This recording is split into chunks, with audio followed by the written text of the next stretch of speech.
አይ ዚና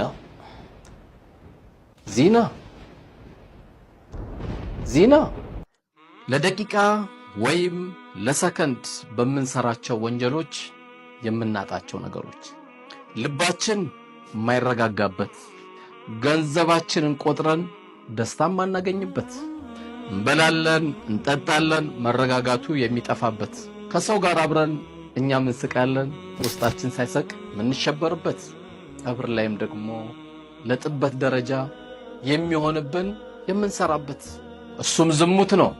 ዝሙትን እንዳትቀርቡ እሱ መንገድነቱ ከፍ ይላል አላህ Subhanahu Wa Ta'ala። አላህም ያስጠነቅቀናል፣ ወደዚህ ቦታም እንዳንቀርብ ይከለክለናል።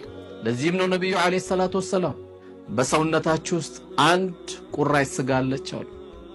ያቺ ቁራጭ ስጋ ከተስተካከለች ስራዎቻችሁ ሁሉ ይስተካከላል።